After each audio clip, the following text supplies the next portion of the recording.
preaching ngayong hapon ito, the good news of salvation. So, to give God due honor and reverence, may I ask everyone to please rise. We will be reading Romans chapter 1, verses 17 to 23. I'll begin. For therein is the righteousness of God revealed from faith to faith, as it is written, the just shall live by faith. For the wrath of God is revealed from heaven against all ungodliness and unrighteousness of men, who hold the truth in unrighteousness. Because that which may be known of God is manifest in them, for God hath showed it unto them. For the invisible things of Him from the creation of the world are clearly seen, being understood by the things that are made, even His eternal power and Godhead, so that they are without excuse.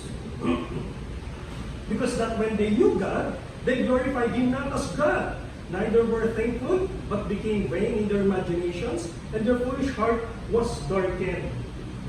Professing themselves to be wise, they became fools, and changed the glory of the uncorruptible God into an image made like to corruptible man, and to birds, and four-footed beasts, and creeping things. Manalangin po tayo.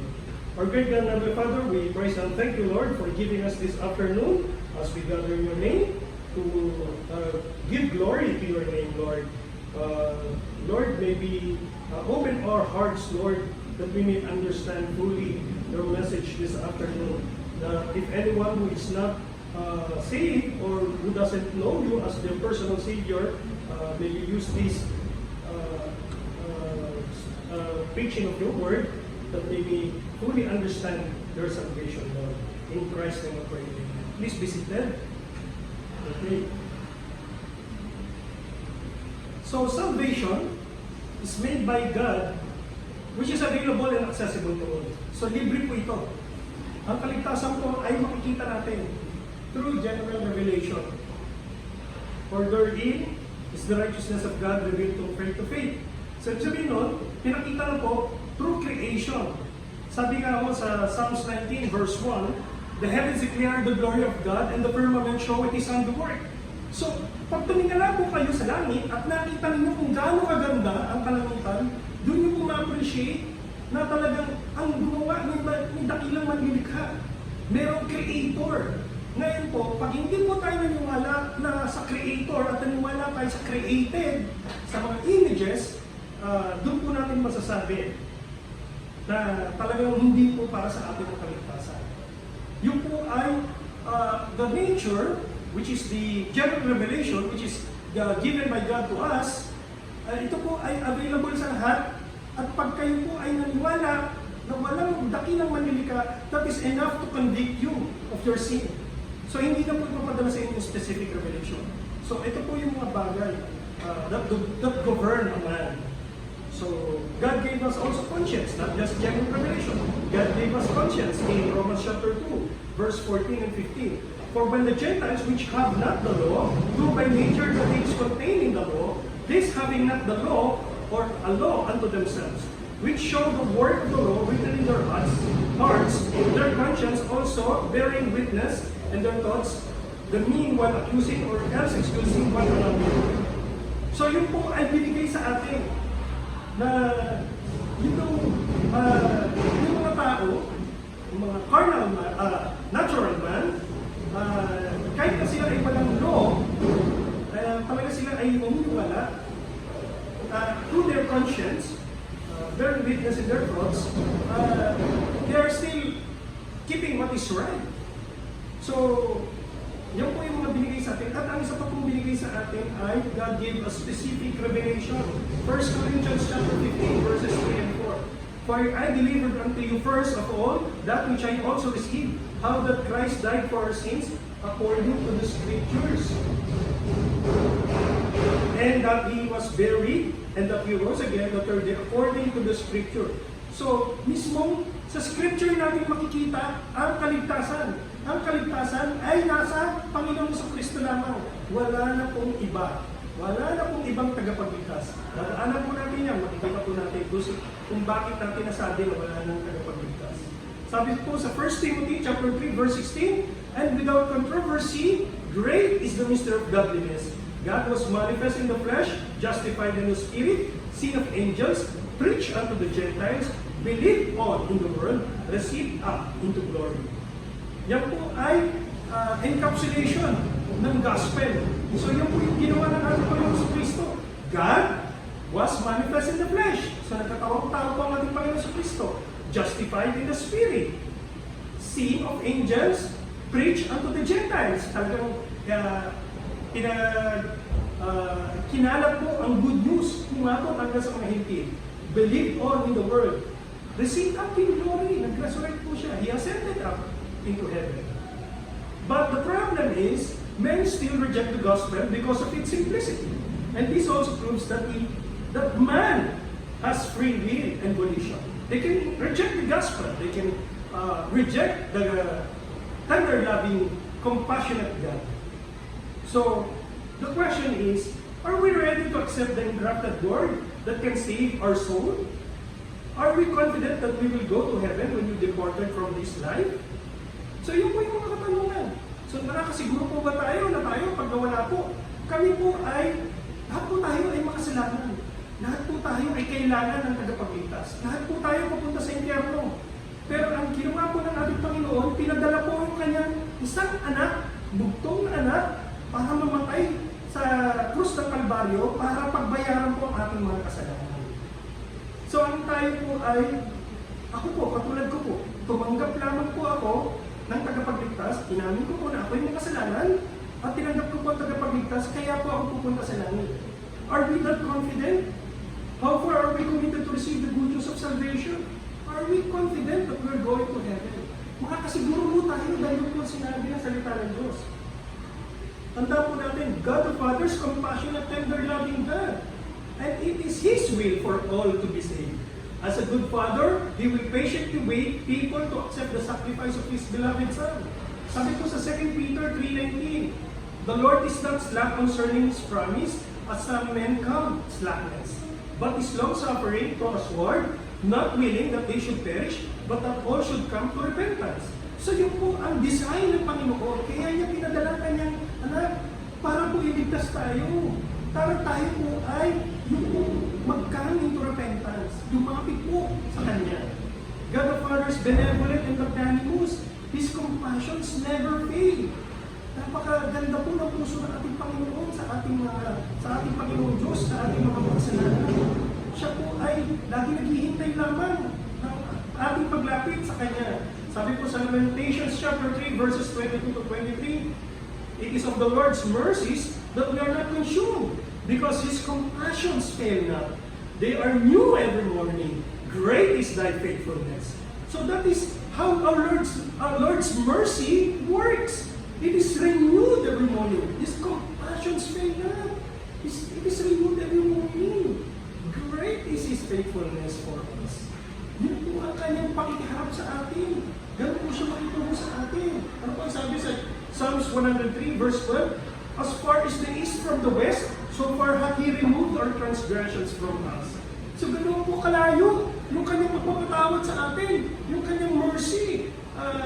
Nakita niyo po ba na nag-touch ang east and west? Of course not. So yan po ay point A to point B na hindi po yan nagta-touch. Ganyan po kalawa ang mercy ng ating Panginoon sa atin. Nakabuka po ang kanyang braso na naghihintay para tayo yakapin. Lumapit sa kanya, lumili ng tawad. Tanggapin ang kapatawaran na nagagalit sa kanyang Panginoon sa Kristo. Sa kanyang pagsisak kasi Panginoon sa Kristo. Now the question is, who can be saved? How can one be saved? And we can answer it in these 5 facts.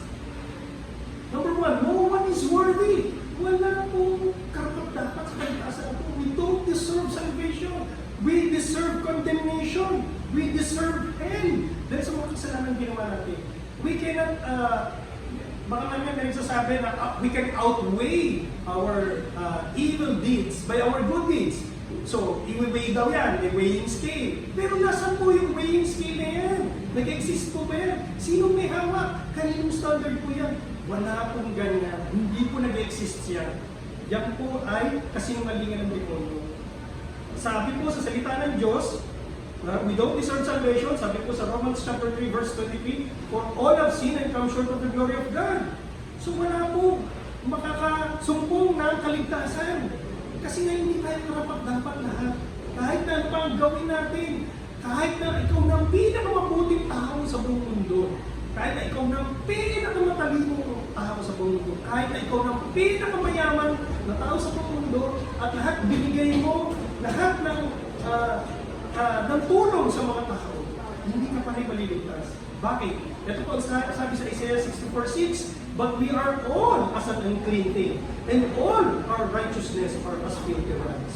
I'm sorry po sa mga nakikinig kayo ngayong hapon, yung pong filthy rags doon, ito present po sa Hebrews, ito po ang sinasabi rito, ito po ay used sanitary napkin. I'm very sorry, it's a very strong word. Yes, it is very strong word. That's how God perceives our heart. Ganyan po niya nakikita tayo.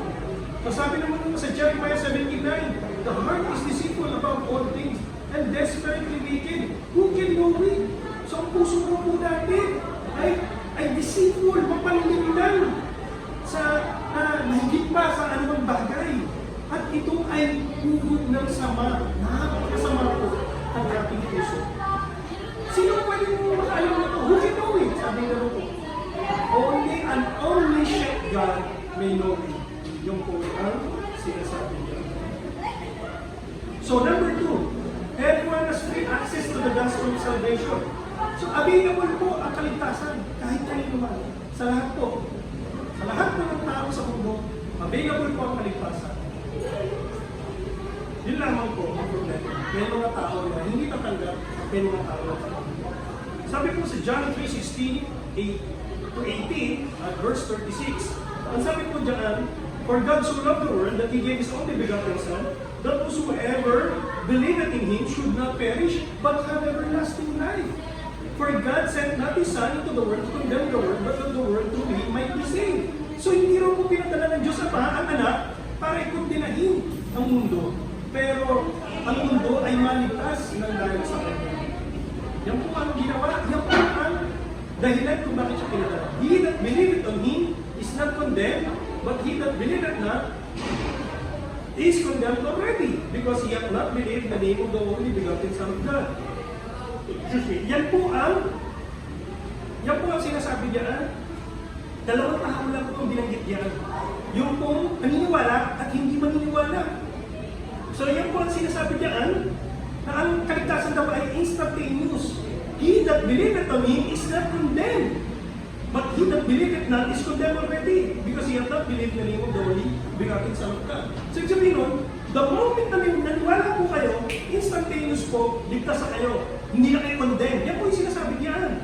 But he that believeth not, kung sino man daw ang hindi maniniwala, siya ay condemned already. Bakit? Sabi po sa verse 36, he that believeth on the Son hath everlasting life. So katulad din po kanina sinabi ng Panginoon Kristo, may everlasting life ka na, instantaneous ang kaligtasan, and he that believeth not the Son shall not see life, but the wrath of God abideth on him. Yung po ang makikita po sa buhay mo, sa araw-araw ng buhay mo, that the wrath of God, the wrath of the Father abideth in you. Nasa sa iyo yung likod ng Panginoon. Ayan po sinabi sa Romans chapter 2. Diba sinabi doon? But to the contentious and obeyeth not the truth, tribulation and anguish upon every soul that doeth evil. Yung po ang sinasabi ng salita ng Diyos. May curse po pag nireject nyo ang salita ng Diyos at nireject nyo ang gospel. Yan po ang mag-a-abide sa inyo. Hindi pa napupunta ang liligtas sa hell, siya ay kinukondemn na ng salita ng Diyos. Siya ay makakaranas na ng paghihirap pabigatin. Sino ba ang excuse sa trials, tribulations? Lahat po kayo suffer. But the problem is, kayo po mga hindi nanampalataya sa Panginoon, sad to say, wala po kayo Holy Spirit na comfort sa inyo. So the Holy Spirit is also named Comforter. Siya ay comfort sa bawat believer. So it is maapaksarap po. It is a privilege. Talagang a privileged life pag kayo po ay nanampalataya sa Panginoon. Hindi lang po kayo makakarating eternal life, papuntang heaven, for all eternity, kayo rin po ay magkakaroon ng comforter dito sa lupa. So nagsimula ng nang naging kakilala po kayo sa Panginoon na tinanggap niyo po ang good news of salvation, kayo po ay sasamahan ng Holy Spirit sa anumang endeavors natin dito sa mundo. So, hindi lang po yun. Meron pa po, number 3, there's only one way to heaven. So, isa lang po ang daan patungo sa langit. Sabi ng ating Panginoon sa Kristo, sa John 14 verse 6, Jesus said unto him, I am the way, the truth, and the life. No man cometh unto the Father, but by me. Yung po ang sinasabi ng Panginoon sa Kristo. Wala na po, exclusive po ang kaligtasan na sa Kanya lang po. Sabi po dyan sa Isaiah 1:18, come now and let us reason together, saith the Lord. Though your sins be as scarlet, they shall be white as snow. Though they be red like crimson, they shall be as wool. So ganun po ang ating Panginoon Diyos. Ganun po ang ating Panginoon sa Kristo. Naglahiya po siya. Come, tara, pumunta tayo, pupusap tayo. Tara, lapitan niyo ako. Sabi ng Panginoon sa Kristo, yung kasalanan niyo na katulad ng scarlet. Nakita niyo ba yung scarlet red? Diba? Yung pong scarlet, diba? Ang ginamit po rito, yung scarlet, yung ginagamit nila ng pagkahit, diba? Imposible naman maging puti po yun, diba? Magiging white as snow daw, ganun ang kasalanan natin. Kahit kasimpula po ito ng crimson, they shall be as wool. Yung pong wool, pag ginawa na pong crimson, ito po yung pangkulay nila ng pula, tinidikit po nila yung insekto or hindi natin alam kung larvae, dinidikit nila para magkulay ng red. Tapos yun po yung pinagkukulay nila sa wool. So, kahit na i-reject niya yung process, i-clorox siya ng i-clorox yung wool, yung crimson, na nakulayan na ng crimson, maaaring maging pink lang, pero hindi na yung magiging kasi puti ng wool. Yun po yung wool, yung balahibo po ng tupa. So, ganoon po ang ating Panginoon. Pagpuputiin daw po, nakatulad ng snow, ang ating puso, pag tayo po yung mga sa kanya. Kahit na kasimpula ng crimson, gagawin niya pang wool niya, pagpuputiin niyo. Ang Panginoon Diyos. Ganyan yung goodbye pa natin. Ang kaligtasan ay exclusive lang sa ating Panginoon sa Kristo. Sabi po sa Acts 4:12, neither is there salvation in any other, for there is none other name under heaven, given among men, whereby we must be saved. So wala na po. Wala na pong ibang paraan para tayo maligtas. Wala na pong binigay na pangalan sa silong ng langit para tayo ay maligtas. Wala po. Exclusive po. Sabi po ng mga Hindu, maraming gods. So pag nakita nila si Jesus Christ, i-add lang nila sa Diyos nila. Hindi po ganoon. Ang Mormons, we can be as God, progressive, pagka nagkaroon ng progression ng buhay mo, magiging one of God's kind. Hindi po. Isa lang po ang tagapagligtas. Wala po proseso. Ginawa na po ng ating Panginoon sa Kristo lahat para sa inyo para maging available po ang kaligtasan. Number 4, one must have faith. A simple childlike faith. Yan po ang kailangan, isa sa mga requirements. Sabi po sa Matthew 18:2-3, verses 2 and 3, and Jesus called a little child unto him and set him in the midst of them, and said, verily I say unto you, except ye be converted and become as little children, you shall not enter into the kingdom of heaven. So dapat daw po, ay katulad daw po tayo ng bata. Paano po ba mga bata? Sabi rin po sa Matthew 19:14, sabi ng Panginoon sa Kristo, but Jesus said, suffer little children and forbid them not to come unto me, for of such is the kingdom of heaven.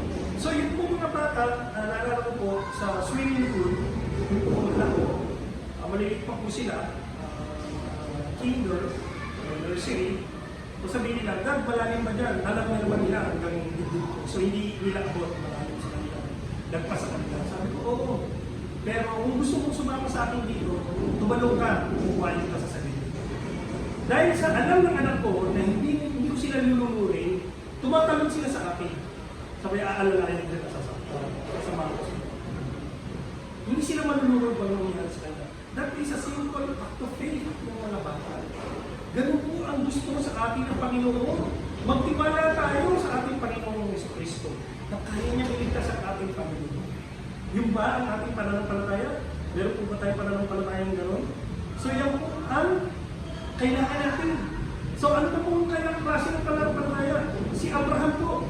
Si Abraham na mismo ang tinatawag po, the father of all of many nations, the father of faith. Sabi po sa Romans chapter 4, verses 1 to 5. What shall we say then that Abraham our father as pertaining to the flesh had found? Sabi po sa verse 1. For if Abraham were justified by works, he had whereof the glory, but not before God. For what saith the scripture? Abraham believed God, and it was counted unto him for righteousness. Now to him that worketh is the reward not reckoned of grace, but of debt. But to him that worketh not, but believeth on him that justified the ungodly, his faith is counted for righteousness. So ano po nangyari kay Abraham? Abraham believed God, and it was counted to him for his righteousness. If Abraham were justified by works, he had whereof the glory, but not before God.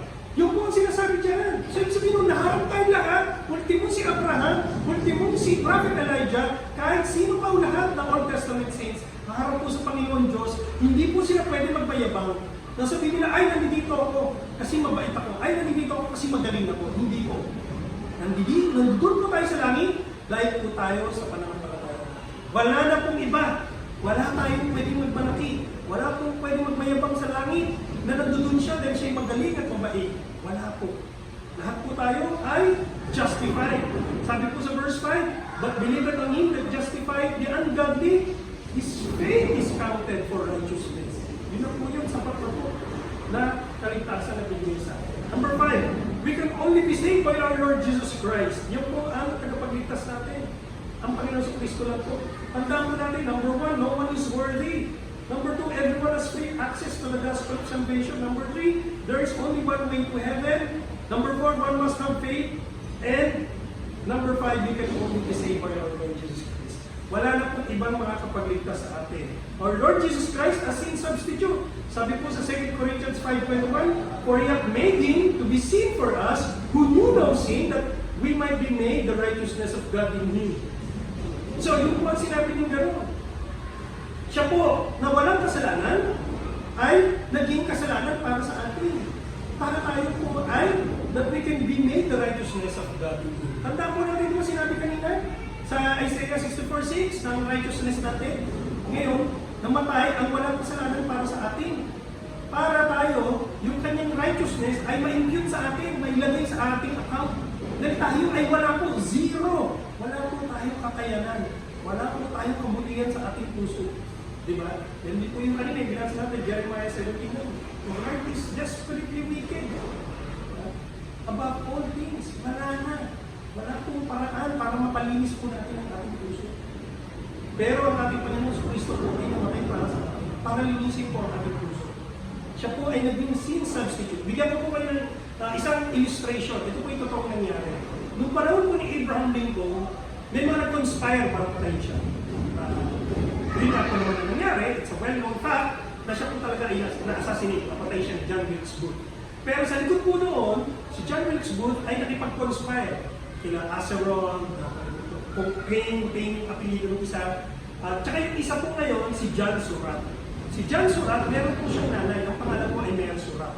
Si Mary Surratt, meron po siyang maliit na hotel. Malapit po doon sa Ford Theater kung saan binagay po si President Abraham Lincoln.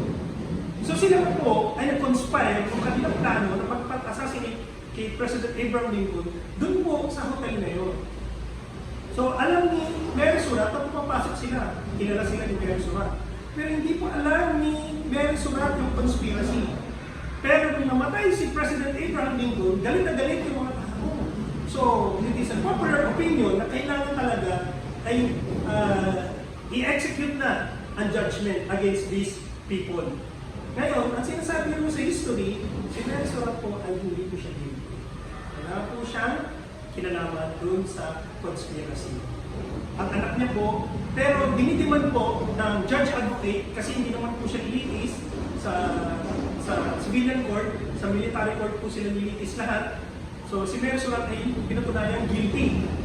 So ngayon, sinasabi nila, hinahabol nila na civilian si Mary Surratt dapat sa civilian court. So hindi po pinayagan. So siya po ay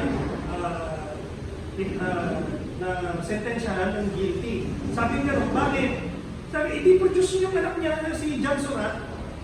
Sabi nga, yung guilty si John Surratt, yung sinasabi nila. I-produce niyo siya, ilabas niyo siya kung saan man siya nagtatakbo. So si John Surratt ay tumakbo sa Canada. Ang nangyari, sa madaling sabi, lahat po ng mga natira buhay na conspirators, including Mary Surratt, lahat po sila ay they are hanged to death. Ngayon po, after how many months, malungkot po si John Surratt dahil alam niya na namatay yung nanay niya ng walang kasalanan. Para sa kasong ginawa niya, sa kasalanan niya. So nagsisi siya, nalungkot siya, pumunta po siya sa United States authorities para sabihin na siya po ay nagkasala. Pero, nung dinitingin po siya, nag-imbestiga, yun nga po nangyari. Dahil nga may namatay na sa kasalanan niya, yung nanay niya, si Mary Surratt, hindi na po siya kaya buhayin pa ng batas. So ngayon na nangyari, pinakawalan po si John Surratt. Of course, we all know that his life would be, of course, miserable because her mother died in his stead because of his sins. So ganun din po tayo, may namatay na po para sa ating mga kasalanan. Hindi na po natin kailangan na humarap pa sa korte at mapahiya. Hindi ba nakakaya po yun? Nag-suffer na po ang ating Panginoon Jesucristo. Siya na po naghirap, siya na po yung napahiya para sa atin. Para tayo po ay hindi na mabibigo at hindi na mapapahiya sa harapan ng hukuman ng Diyos. Ang kailangan na po natin itanggapin ang kaligtasan. Ito po John Surratt na hindi po siya na-exonerate. Di ba po yung na-exonerate? Pag na-exonerate, ibig sabihin wala siyang kasalanan. Guilty po siya, si John Surratt. Pero kaso nga po, meron lang naparusahan para sa kanya. So ganun po ang nangyayari.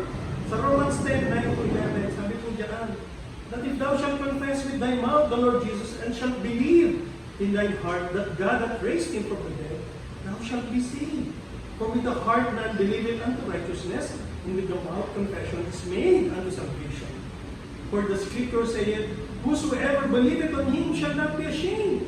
So yun lang po ang kailangan natin. I-confess daw po natin sa ating bibig at maniwala sa ating puso na ang Panginoon sa Kristo lang ang tagapagligtas. At ni-raise up siya ng Panginoon Diyos. Na-resurrect siya para bigyan tayo ng kaligtasan. For the heart man believeth unto righteousness, ang puso po natin ay naniniwala, mananampalataya po. And with the mouth confession is made unto salvation. Kailangan i-confess po natin. Sabihin natin na tayo ay tumatawag sa Panginoong Kristo ng kaligtasan, humingi ng kaligtasan. For the scripture say, whosoever believeth on him shall not be ashamed. Lahat daw malalapit sa kanya at maniniwala, hindi raw po magbibigo. Kapatid, hindi ka bibiguin ng Panginoong Diyos. Sabi po sa 2 Corinthians chapter 6 verse 2. For he said, I have heard that in a time accepted, in the day of salvation, have I succored thee. Tinutulungan kita, succored thee means help. Behold, now is the accepted time. Behold, now is the day of salvation. Today, to this very moment, at this point of time, kailangan mo ng salvation, ino-offer na sa iyo ng Diyos ang salvation. Eto na, tatanggapin mo na lang. Ang kailangan mo na lang ay tanggapin. Nasa sa harapan mo na po, ino-offer na po sa inyo ng Diyos. Ako po ay isang instrumento lang ng Diyos. Salita po ng Diyos ang kumakausap sa inyo ngayon. Kung gusto niyo tanggapin, manalangin po tayo. Panginoon Diyos, makapangyarihan sa lahat, maraming salamat po sa hapon na ibigay niyo po sa amin. Maraming salamat po sa salita ninyo. Gamitin niyo po ito na sa gayon ang mga tao ay makakilala sa inyong Panginoon Diyos. Sa kaligtasan na nasa Panginoong Kristo lamang. Ito po ay exclusive sa Kanya lang masusumpungan Panginoon Diyos. Panginoon, ang lahat ng ito ay binabalik namin ng pagpupuri sa iyong Panginoon Jesus. Kung sino man nandito, lahat ng mga tao na nandito na hindi pa nakakasumpong ng kaligtasan ng Panginoon Diyos, I urge you, my friend, sa tingin mo na kailangan mo, naniniwala ka na kailangan mo ng kaligtasan. Ikaw isang tao makasalanan. Lumapit ka rito sa harapan. Kung wala pong itigil sa inyo. At kung kayo naman po ay nahihiyang lumapit, pwede niyo mo itaas lang yung kamay. At sumabay po sa atin sa panalangin. Ang lahat ng ito po ay binibigay sa atin ng libre ng Panginoon. Ang kailangan lang itanggapin mo ang kaligtasan. Kaligtasan na sa Panginoong Kristo lang nagbumula. Siya ay namatay para sa kasalanan natin lahat. Ang kailangan lang ay tanggapin mo ang kasalanan mo na ikaw isang makasalanan. Masama kayo sa panalangin, sabayan niyo po ako. Panginoon Diyos, sa magpangyarihan sa lahat, tunay po ako isang makasalanan, ang puso ko ay marumi. At kailangan linisin ang inyong buhok na ibinuho sa krus ng Kalbaryo. Hinihiling ko po na ako'y patawarin ninyo sa lahat ng mga kasalanan na aking nagawa. Panginoon Diyos, tinatanggap ko po ang Panginoon sa Kristo bilang Panginoon at tagapagligtas ko. Kaya lahat po ng aking kasalanan ay binibigay ko po sa kanya. I surrender all and I repented of all my sins. Tulungan mo po ako, Panginoon Diyos, sa buhay ko. In Christ name I pray. Maraming salamat po sa mga pakikinig.